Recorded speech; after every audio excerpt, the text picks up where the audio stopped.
Well, good evening to you. I'm Sean Green with Sports Night. Well, Shea Hope struck his second consecutive 100 and his fourth of his career. But the West Indies' four-year wait for a one-day international series win continued today when they went down by 8 wickets to Bangladesh in the decisive third match in Dhaka.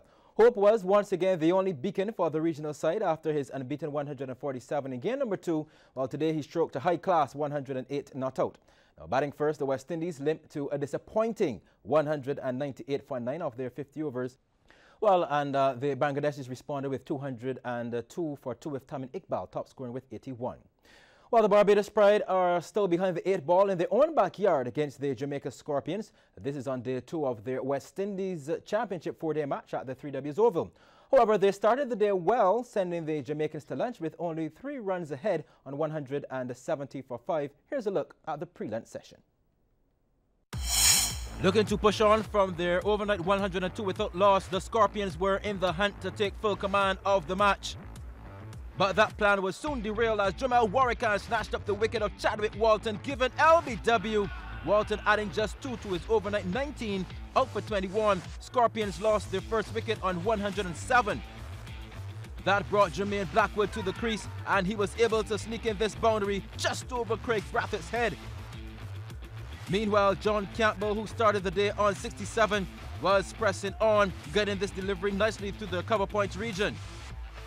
Blackwood then timed this one nicely as it went all the way. That's 6 runs. Pride, needing a breakthrough, would get it as Campbell, looking for a 6, not only fell short but fell into the hands of Justin Graves. Campbell goes for 78. Scorpions now 132 for 2. More inroads as wicket number 3 would soon be claimed. Andrea McCarthy's middle stump stakeout walk by Keon Harden. The score now 139 for 3. McCarthy only contributing 3 to the score. Skipper Paul Palmer came in and wasted no time in getting a big hit straight over the boundary for 6. But Palmer would soon be needing a new partner at the crease as Blackwood was caught by Jonathan Carter for 21. Now 158 for 4 for the Scorpions. Like a true skipper, Palmer wanted to lead by example, a quick fire delivery with the same zest dispatched over the ropes. More trouble though as Adelaide Thomas was caught at slip by Craig Brathwaite, taking a duck back to the pavilion with him.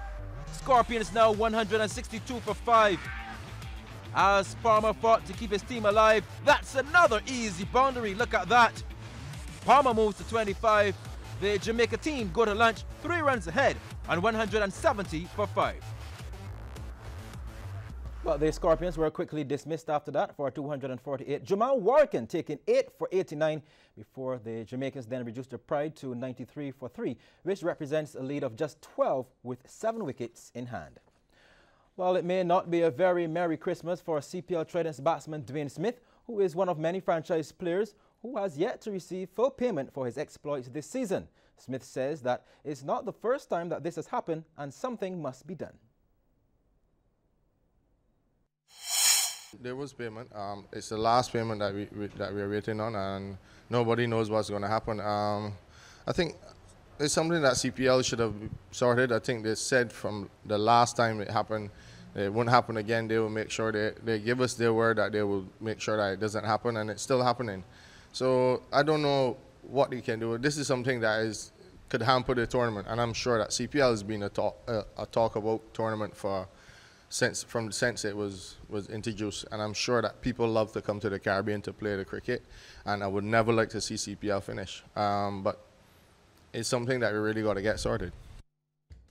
In volleyball news, Progressive are the 2018 kings of local volleyball. Progressive ended the season with an unassailable 28 points in the Goddard Enterprises Division 1 League. This was at the Wildy Gym last night, despite losing their final game to Omega XL Deacons men.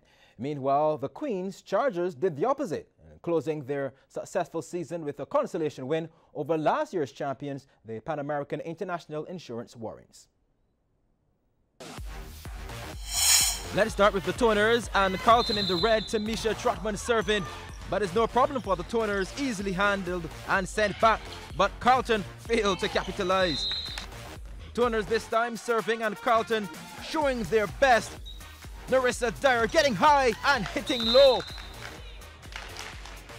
Toners, who won the first two, allowing Carlton to get back in the contest in the third.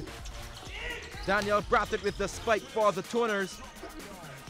And Toners polished off Carlton, winning 30-28, 25-19, 18-25, 25-23. A match of formality for Queens Chargers against former Queens Warrens. Was that an ace? Chargers serving to Warrens, and they have a plan in mind. Jamelia Corbin was a major part of that plan. Smooth and efficient, deadly. This game was still significant to Warrens despite Chargers already taking the crown. A win here would still bring them level on points with the Queens despite dropping more sets, and they wanted those points, especially Anicia Wood. But it wasn't enough to do the job. Chargers winning 25-22, 25-17, 19-25, 27-25. Men's action now, Chargers in the red and Cormier. That one set up beautifully for the spike. That's a killer. Warrens took the first set 25-23, but Cormier, never daunted, answered back strongly. Take that, says Robert Gooding. This provided the injection which Cormier needed to put the pep in their step. That first attack didn't work, and they would go on with another chance. And what would they do? The Dink would provide the answer. From here, Cormier went on to take the match 23-25, 28-26, 25-17, 27-25. Deacons and Progressive in this men's contest. Chioki Holder climbing high to execute this kill. But it was a competitive exercise between these two. Deacons turned to form a plan. Adam Nels with his hand on the trigger. And after came a smoking ace. Whoa, look at that. It floored him. A serve from Gerard Morris-Seeley. Deacons, though, not doing as well as they would like with the ball, and Progressive took advantage and nailed it with a dink. But despite that, the Kings Progressive lost their final match of the season to third place Deacons, going down 25-15, 25-23, 19-25, 25-19.